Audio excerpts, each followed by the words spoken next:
So welcome everybody to another Portugalist webinar, this time on learning Portuguese, which is something very, very important if you're moving to Portugal, and something that I know we all strive to do, but don't always succeed at in quite the way that we wish we did. But thankfully for this webinar, we have an expert to take us through the process from absolute beginner to potentially the qualification or the level required for citizenship and beyond. Liz is going to introduce herself in a little bit, but I know personally that Liz has come from someone who learned the language as a foreigner, and I think that's quite unique with Portuguese teachers. Most people who teach a language, they've learned it as a native speaker, but Liz knows exactly what it's like to learn it as a non-native speaker. So she knows all the mistakes that you may make because she's probably made them herself. I know I've made most of them. So Liz is going to talk us through how you can learn Portuguese in 2025. And we do have a Q&A section at the bottom if you want to ask questions there. I'm going to pass them on to Liz and her team afterwards because we won't have time to get to them all today. But you can also use the chat function for just chatting amongst yourselves and saying where you're from. But if you have a specific question that you would like Liz to answer, please ask it in there and she will get back to you after the webinar. So Liz, I'm going to hand everything over to you and yeah, tell us a little bit about yourself and where you're from.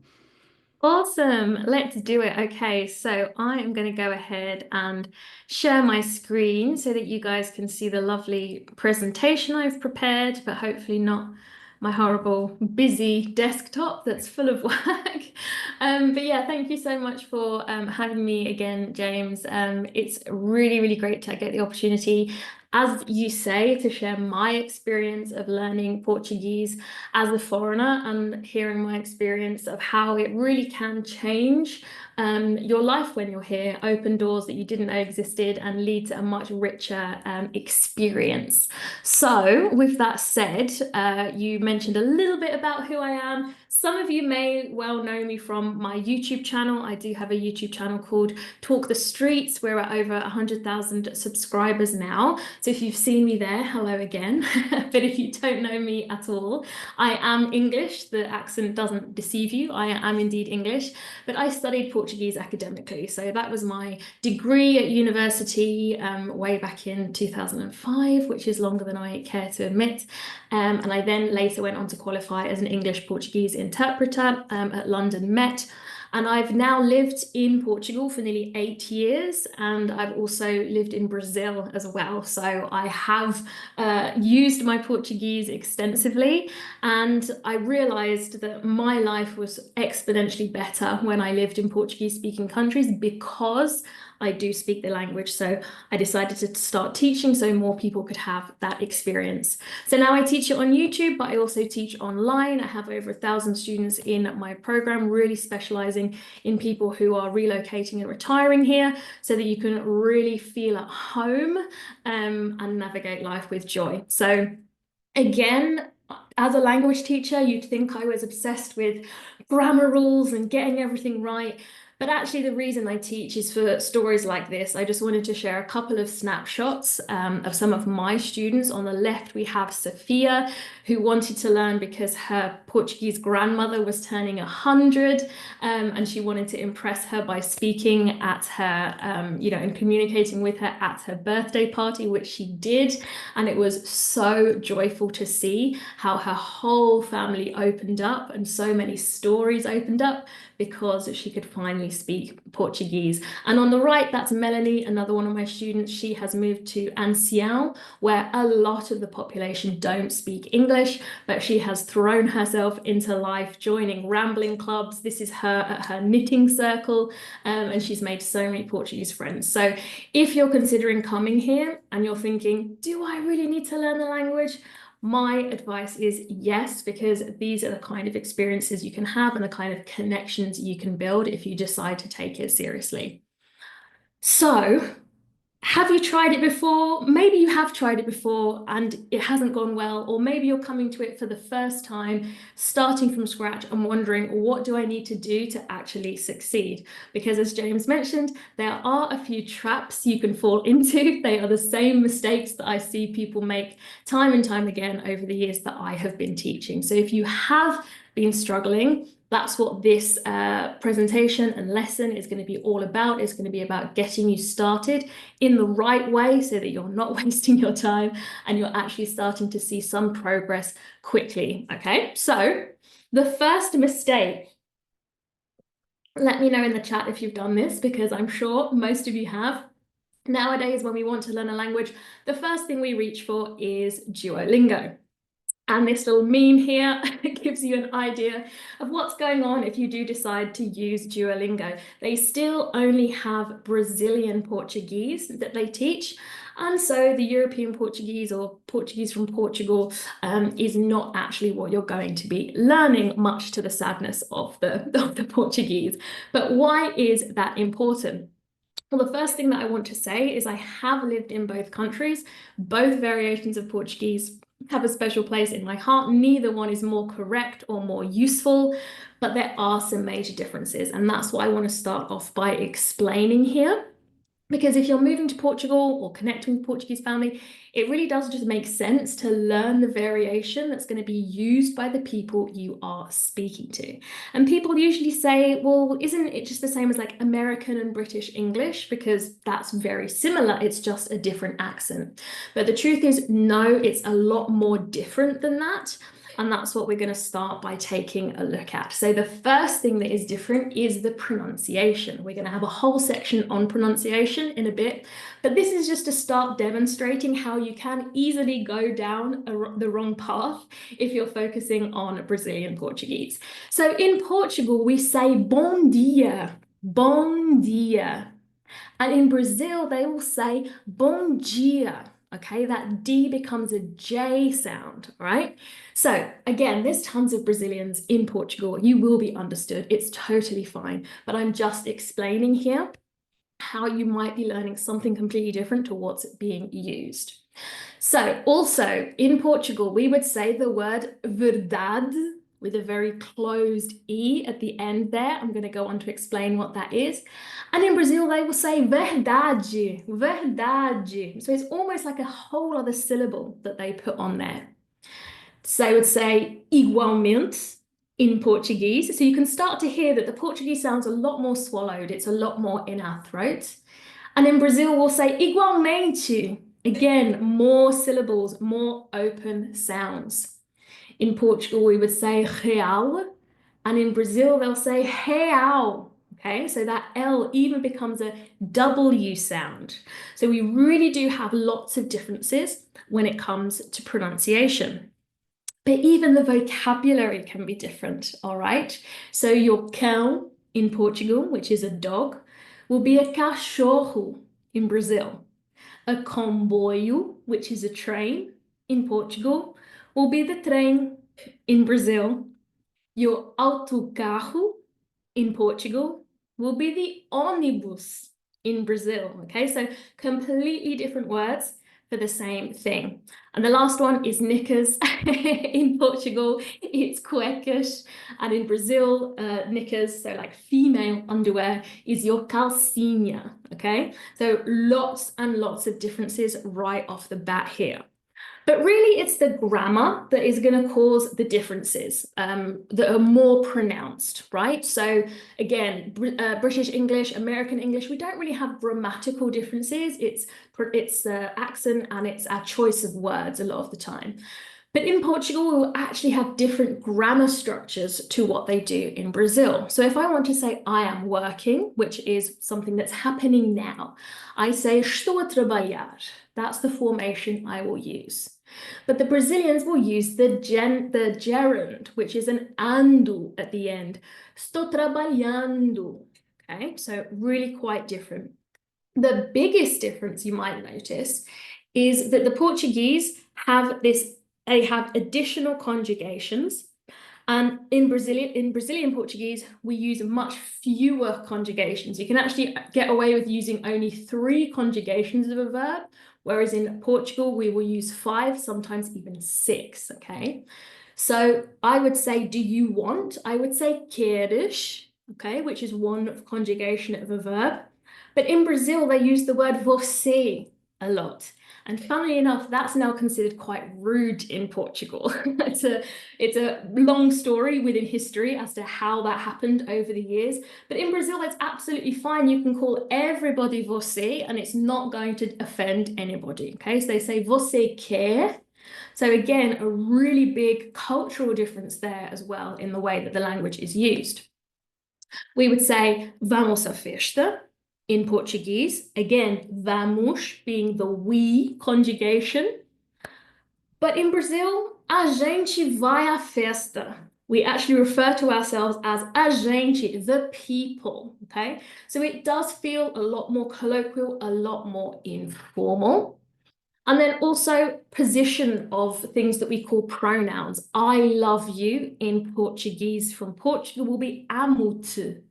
Whereas in Brazil, te amo, okay? So these aren't things that I need you to memorize or to know about. I'm just simply showing you what a big difference we have between Brazilian and Portuguese from Portugal, which is why Duolingo isn't your best bet if you're considering getting started.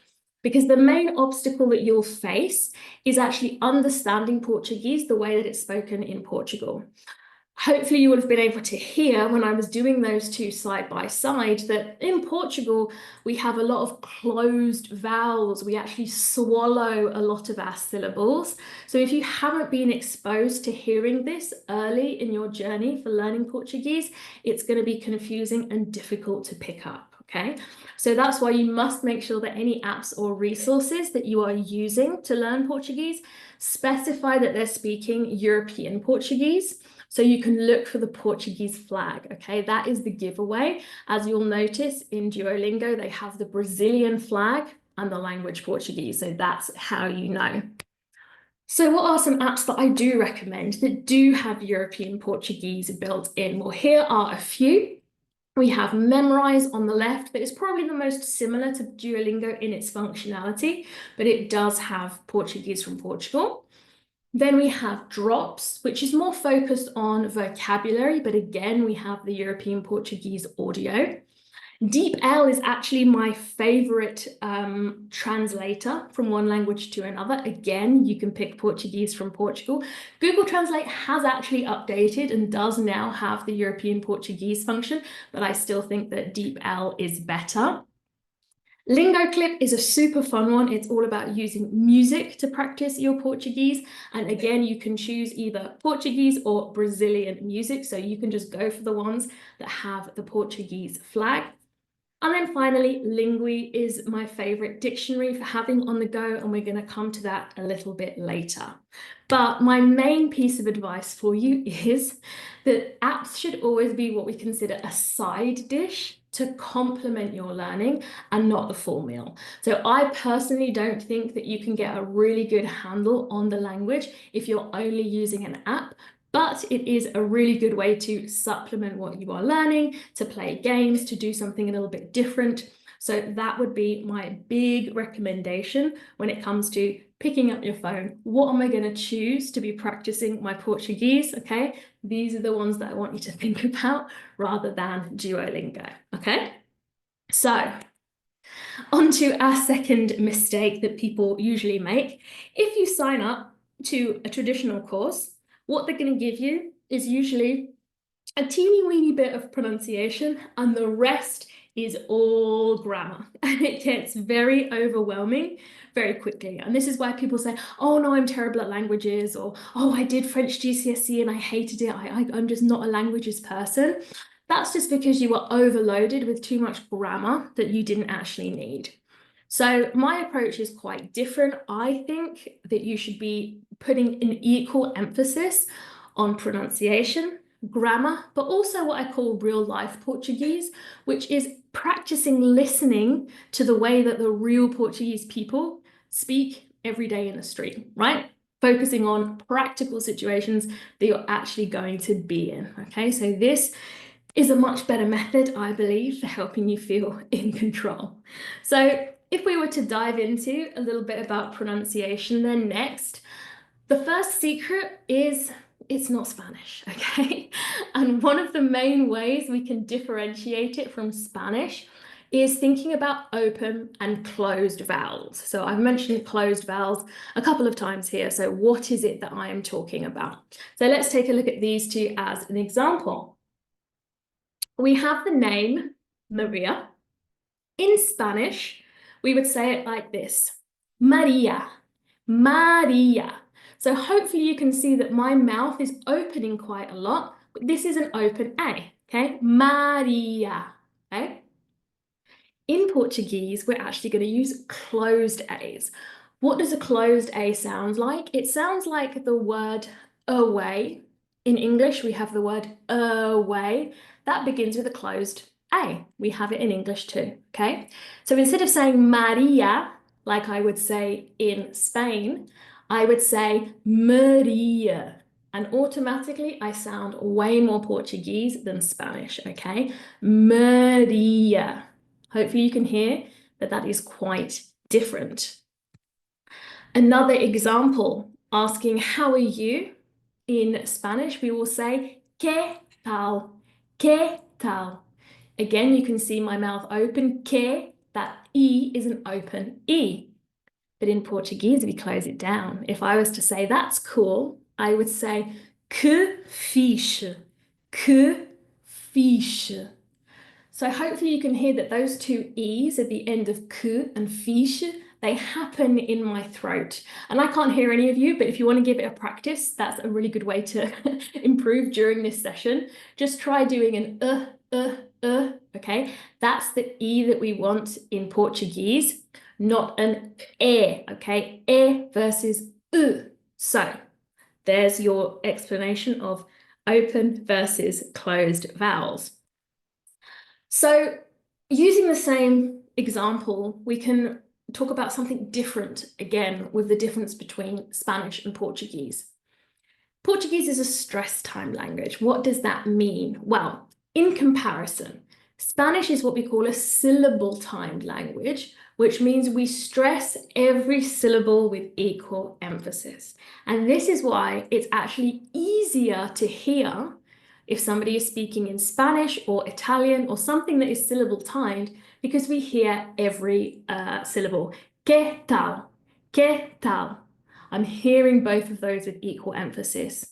But Portuguese isn't like that. English is actually another example of a language that isn't like that. We stress some parts of the sentence and we don't stress other parts, okay? So what happens is we have some stressed words and some non-stressed words, and that's what I mean by swallowing syllables, okay? So this is why it sounds like half of Portuguese is in your throat and you don't even hear it. So sometimes we'll go on to this a little bit later on. When you hear Portuguese in the street, you think, well, that was just a blur. I didn't hear anything of what they were actually saying. That's what's happening here, okay?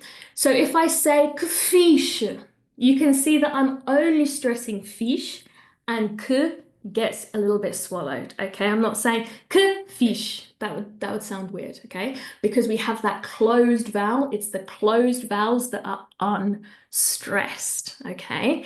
So hopefully that's helpful for you to say, okay, it's not that my brain doesn't work. It's just that the Portuguese are actually swallowing half of their words. And yes, it is correct because we do have this explanation of it being a stress-timed language. So as you can see there, that's just the emphasis. Que tal?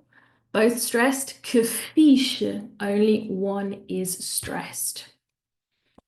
Then we have the nasal sound. Who can do a nasal sound? Who struggles with the nasal sound, okay? It's natural to struggle because we don't use this as much in English. We don't have it as quite pronounced as the Portuguese do. So the way to know when you have to make a nasal sound is by seeing this little worm that goes on top of certain letters, okay? So instead of an I have And you look really weird doing it in the beginning. But basically what's happening is I'm not just pushing the air through my throat, I'm pushing air through my nose at the same time to make the sound, both ends, okay? So the word for hand is mão, mão. You can have a go, really screw up your nose and make sure that you're really giving a nasal sound, okay? Mão. That's the word for hand. But then we have the word mouth, mouth. I'm not doing anything with my nose here, okay? And that means bad, okay? So just to show you that a word's meaning can completely change if we have this nasal sound in there. So we have to make sure we're doing it correctly. Another example would be pão, pão, nasal sound, that means bread, or pau, pau, which means wood, okay? So what's my secret for making sure that we actually make this nasal sound? Because it's not just when we see the little squiggle, it's officially called a tilde, but it's fine to call it a worm, whatever works for you. So sometimes it's the worm that gives it away, but sometimes it's the letter M, okay? When a word ends in an M, it tells me do not say a M sound, instead make the vowel that comes before it nasal, okay? So bit of a long story, but it tells me that the letter coming before it, the vowel before it, has to be a nasal vowel. So I'm not going to say bom dia with a M. I don't want to hear the M. Instead, I want bon dia, bon dia, where I'm really pushing the nose out, pushing the air out through my nose, okay? So we do actually have this sound in English. I want you to think of the words sing, thing, bring. We're not actually saying singer, finger, bringer, okay? Instead, that ng is a all right? So that's the sound I want you to keep in mind. So what we could do when we see a word ending in an M is to actually make it NG. So if I ask you to say this now, have a go with me. Bom dia, bom dia. So hopefully by seeing it written down like that, it's going to help you get to that nasal sound, okay? So nasal sound, super important in Portuguese. You've now learned two ways of it appearing. One with the tilde, the worm above a vowel, or if the vowel is coming before an M, okay? So that is your tip number 2 for pronunciation. Oh, I've got some more examples. Let's go through those. So instead of saying bom, I'm going to say bong. Instead of saying sing, seem, seem, we don't want a m sound here. It's not a SIM card, okay? It's sing, sing. That means yes. And finally, the word for without is sang, sang. So hopefully by putting that ng at the end of those words, you're going to be pronouncing them correctly. All right. So next up is the letter S. So again, people who speak Spanish, they're like, I've got this, I know how to speak Portuguese, I just have to change my accent. Actually, no, there is so much more to it. And I can always sniff a Spanish speaker a mile off by the way they do their S's, okay? They all blur into one if you're a Spanish speaker. But in Portuguese, we have very distinct differences in our S's, depending on where that S comes in the word, okay? So nice and straightforward. When it's at the beginning, it's a straightforward s, okay? Sapato is shoe. Sapato. Easy. But when it comes at the end of a word, or it goes vowel S consonant, which is a really tricky one to find, so people often forget this one, but when you can remember to say it correctly, you sound so good, okay? So this one is going to be a sh, sh. So we have corpus, copos, and we have pastel, pastel, okay? So by putting those in the right place, you get so many more points. You sound so much more Portuguese. You will blend in so much better. This one also trips people up, especially if they're Spanish speakers. They see the word casa and you're like, well, it's casa, okay? Easy. But no, when an S comes between two vowels, it's going to make a Z sound. So I want to hear you say casa, casa. It's a tiny difference, but it makes you sound so much more Portuguese. And then finally, we have this funny zh sound, zh. So this is a sound that you would make if you were saying the word treasure or pleasure in English, okay? So that zh sound will come in a word like Lisboa, Lisboa, okay? So based on everything that we have just learned, here are some really common words that people will often get wrong, okay? So the first one for meaning well is bem, bem. Okay, we don't want to hear tudo bem with a m sound. No, we've learned this. We need a nasal sound, bem. Next one, this means the same. So here we want to do the j sound, mesmo, mesmo. Down the bottom, the word for thank you. You all think you know this, but your O's never come out quite right when you're first beginning, okay? So you're either going to say something like obrigado, okay, with an ah sound at the beginning, but I don't want to hear that. I want a nice round o, obrigado, obrigado, okay? That final O, as you'll have noticed, is more of an oo sound. So it should sound like this. Obrigado.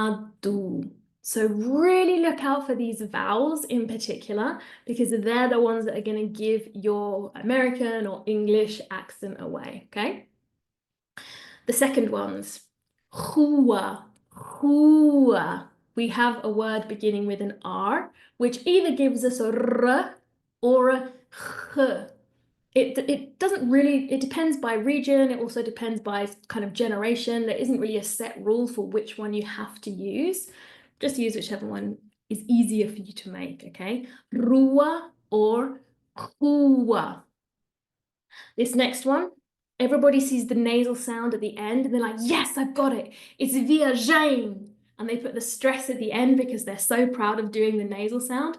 But actually, we want it to sound like this. Viagem, viagem, okay? So just because a word ends in a nasal sound, it doesn't mean that we have to put the stress there, okay? That is a very, very common mistake. And finally, the word for but. Everybody wants to say mais or mash with like an open sound, but no, we want a mush. It's that closed A that we were talking about earlier, right? Mush, mush, okay? So that was a lot to learn about pronunciation, but hopefully they were some helpful tips. And if you do want something in your pocket that's going to help you get your pronunciation right every time, I really recommend the app Lingui, because you can look up a word and then it will have a little speaker next to it and you can click on it and you have the option to hear it in Portuguese from Portugal or Brazilian Portuguese. So that's really helpful. You can listen to it said in European Portuguese. So if you haven't got this app already, definitely download it, take it with you to the supermarket or wherever you go, and you'll always have pronunciation help in your pocket. So back to that thing I was talking about earlier. Why is it that Portuguese just sounds like a blur?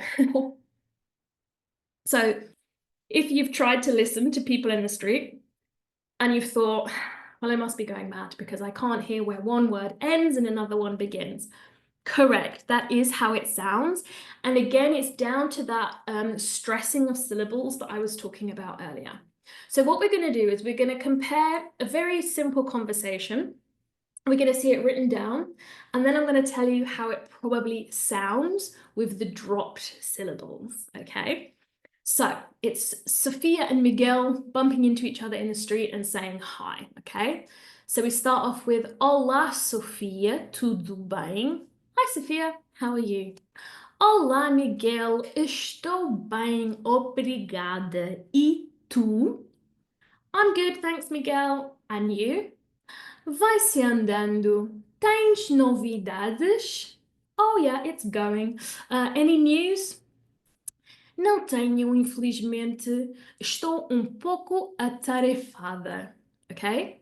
So that's it read at a speed of a teacher, okay? But unfortunately, that's not the speed you're going to hear it in the street, right? So we need to start learning, even though it's spelt this way, how is it going to sound when I hear it? So that when I'm out listening to people and people are talking to me, I can actually pick out the words that they're saying. So, in real life, you wouldn't hear estou bem. The first ES would just get dropped off and swallowed up, okay? So you'll hear, tô bem, I'm fine, okay? Novidades won't be 4 syllables, novidades. That's how it would sound if it was a syllable timed language and we stressed every syllable, but we don't in Portuguese. We say novidades. We have 1 stress instead of 4 and it falls on the dad. Novidades, okay? And again, at the bottom, we wouldn't hear estou pouco atarefada. We would have tô pouco atarefada. Okay, so that's where the swallowing happens.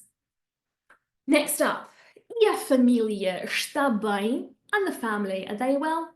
Está sim, graças a Deus. Yes, they're well, thank you, thanks to God. That's a very Portuguese expression that they'll throw in, okay? Yes, well, thanks to God. Ótimo, aonde vais? Great, where are you going? Vou ao café. Okay?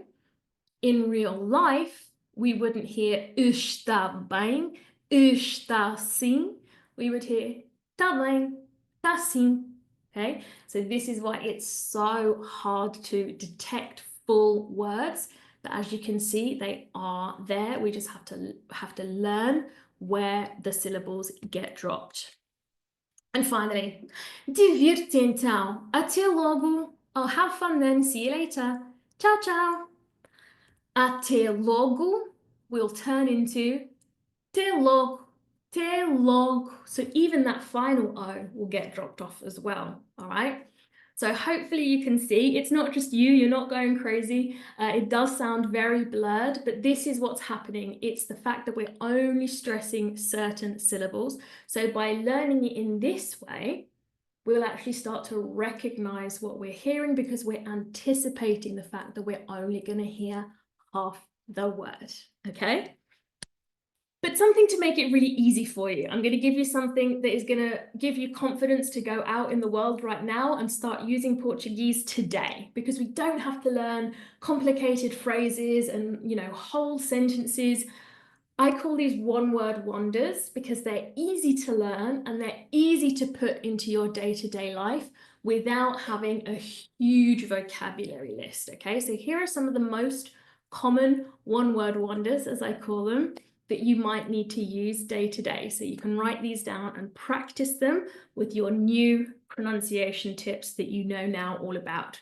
So the first one, desculpe, desculpe. There's a really good example of the sh when we have vowel S consonant and of that closed E, okay? Desculpe.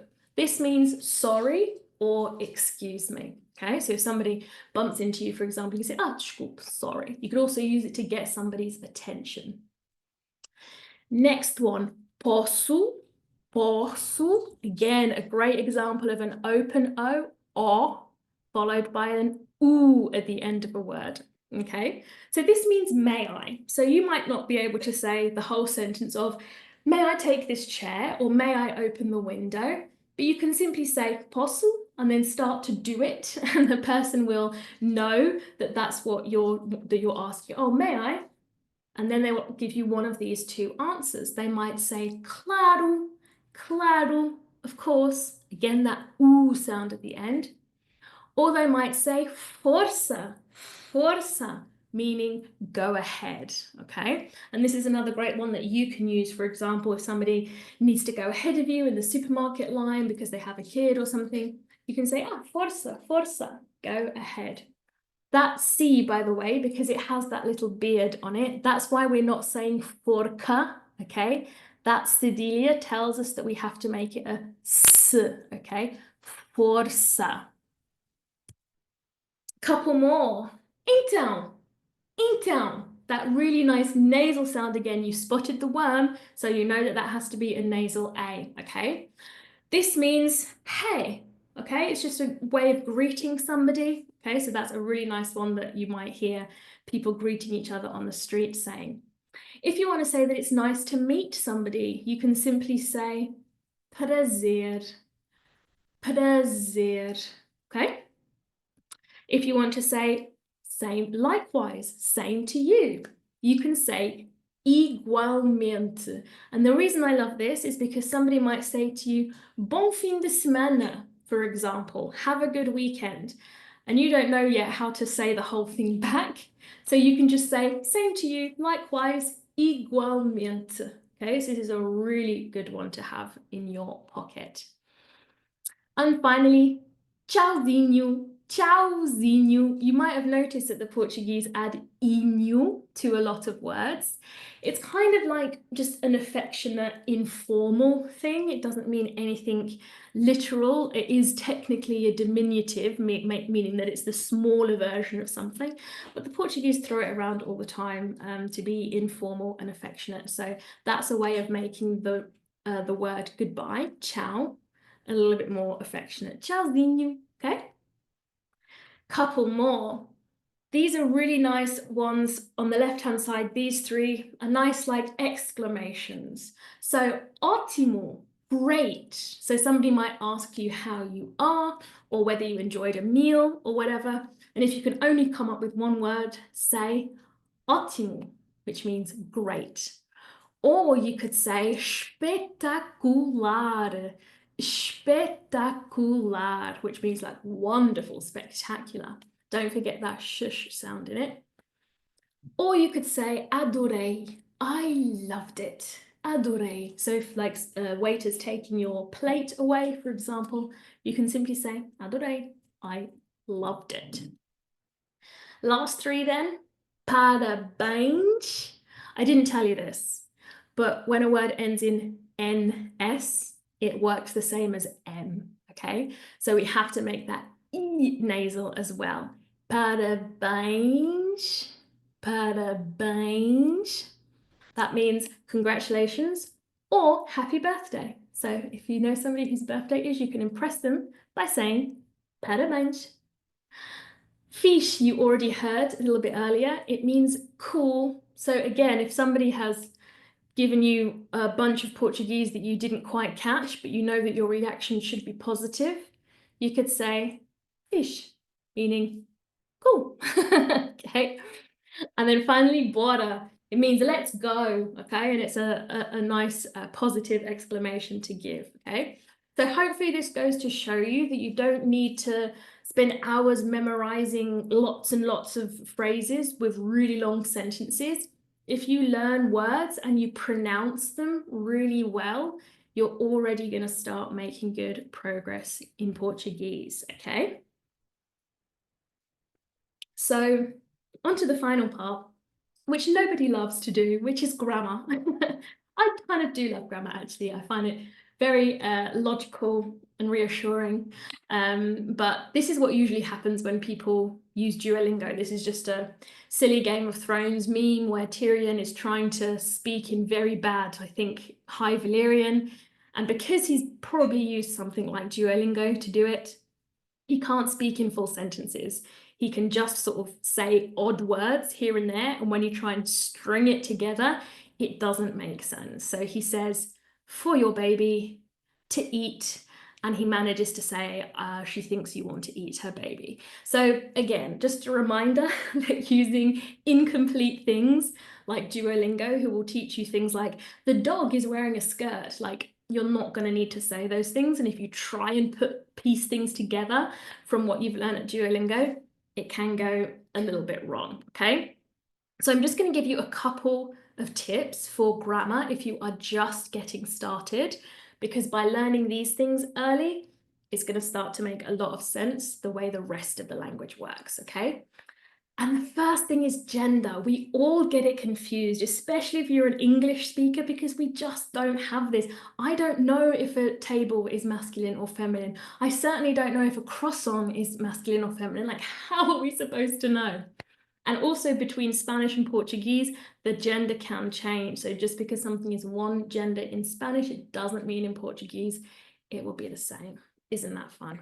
So it does affect way more parts of the sentence you would expect. Sometimes we have to change numbers based on gender. We certainly have to change adjectives describing words. And also words like my, your, his, her, those also have to change depending on gender. So a couple of little secrets then about how you can tell if something is going to be masculine. Most people know about words ending in O, that's not a surprise, but also words ending in an L, ending in an R, or ending in MA. These ones are likely to be masculine. There are always exceptions to the rule. People come to me and say, but this one's, yes, like, yes, it's a language. There will be exceptions to the rule, but this is a really good arena for your educated guesses, okay? So, o gato, the cat. So when I say the word the, that's also going to be very specific to whether it's masculine or feminine, okay? So if you're seeing lots of os and lots of as all over the place in Portuguese, that's what they mean. Masculine, the, is o, okay? O gato, the cat. O colar, the necklace. O papel, the paper. O cinema, o clima, o problema. So people often see those words ending in an A and they say, well, I thought that words ending in A should be feminine. Not if it's M-A. I think it's because they evolved from Greek. I can't be 100% sure on that, but I'm pretty sure that that's what I remember researching once. But yeah, M-A words will end in, will be masculine, okay? And for feminine, we're going to look out for the following endings. A, un, ad, is, gen, and são, okay? So a panela, we can see that the word the has changed now. It's not an u, it's an a. A panela, the pot. A irmã, and I love this emoji because it looks just like my sister. And irmã means sister. A verdade, the truth. Didn't have a great emoji for that, but hopefully that's good enough. A velhice, old age.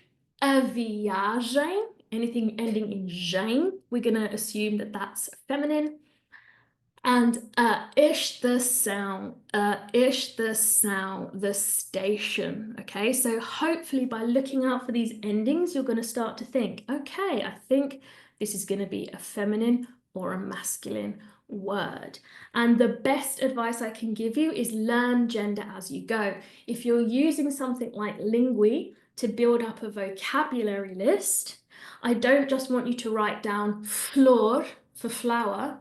I want you to look next to flor, see that it has a little F there. That means it's feminine. So I'm going to learn it as a flor, okay?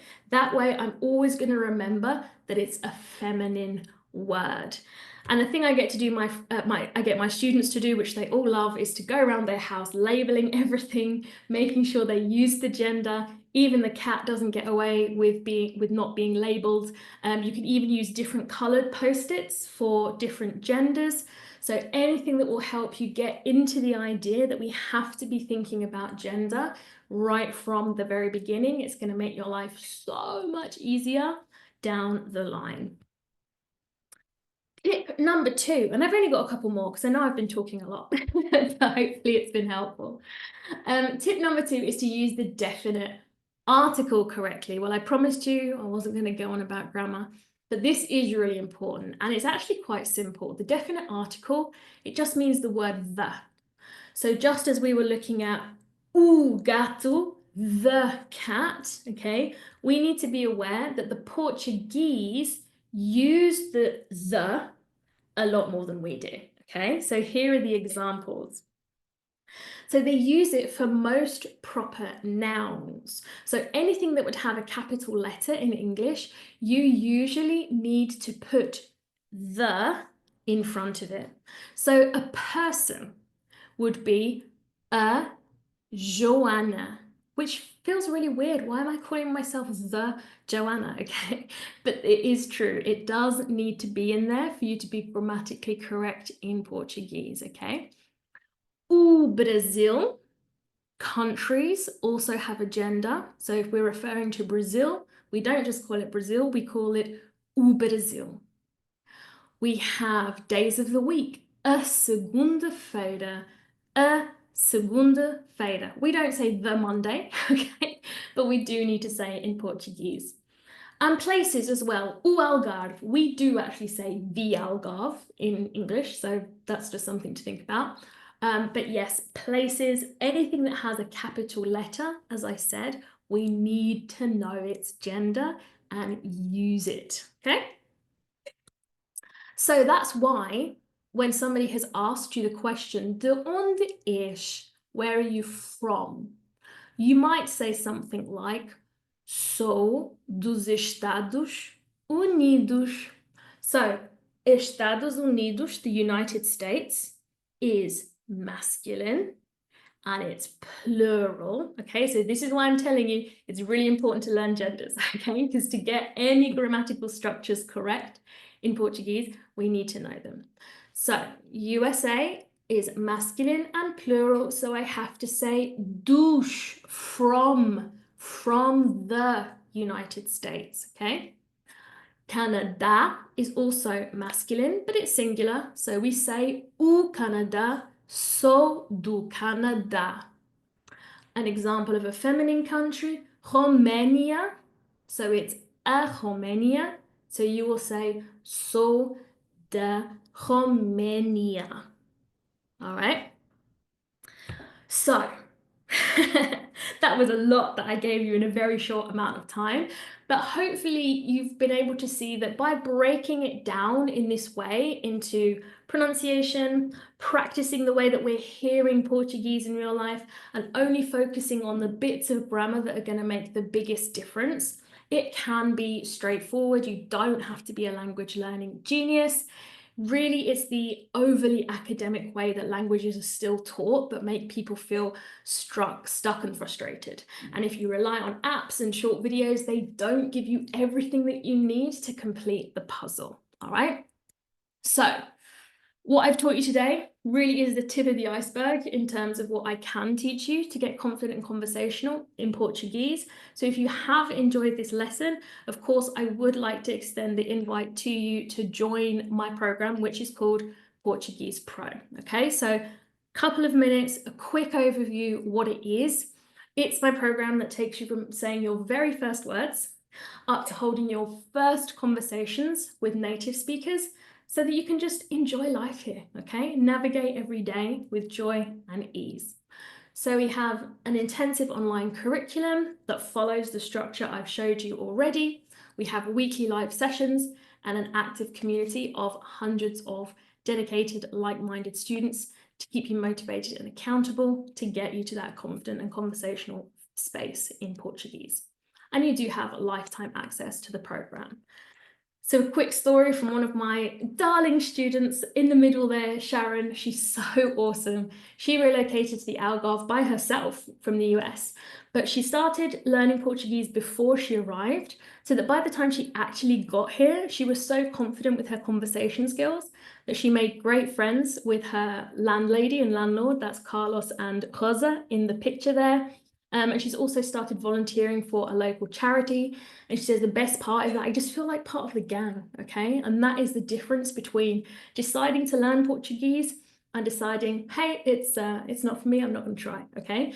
Hopefully from today, you'll be able to see maybe this is possible. Maybe I can do this. Maybe 2025 is the year that I'm going to get this done. So, with that said, if it is, I will just leave you with the link. If you do want to apply, you just go to talkthestreets.com/apply so that you can speak to a member of our team, find out if it's going to be actually the right level for you, if it's going to be the right approach for you. And if you do have questions, I know that I spoke for so long, I don't think we have time to go through questions, but our email address is hello@talkthestreets.com. We're in the office Monday to Friday from 9:30 to 5:30. So if there's anything that you want to ask, you are more than welcome to. And we would love to hear from you because we would love to help more people actually learn Portuguese in 2025. All right. So it's been a real pleasure to talk to your audience, James. So thank you for having me.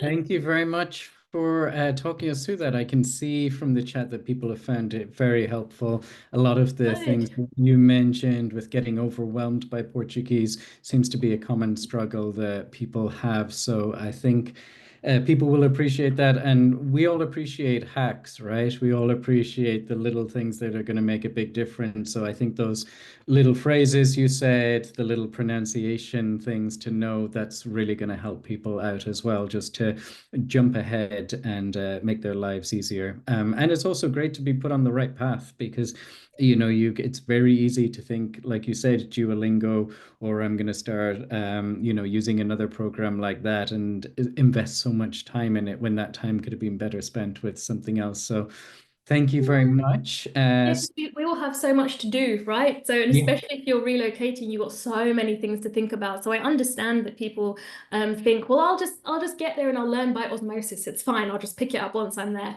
But it ends up being, just another stressor.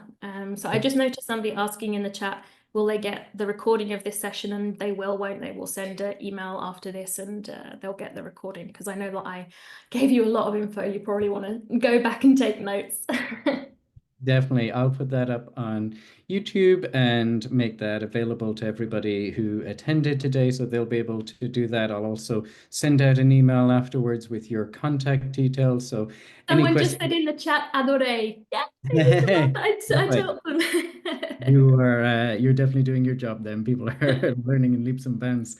So yes, this will be sent out. People will be able to get in touch with you. Anyone that has asked a question in the Q&A, I'll pass that on to you as well so that you can follow them up live afterwards. And yeah, people can basically get started on perfecting their Portuguese this year. So thank you Makes me so so much, happy. Liz. All right, Um, thank you so much, James. okay, we'll have you back again soon. Thank you. All right, Bye-bye. beijinhos. Ciao, ciao.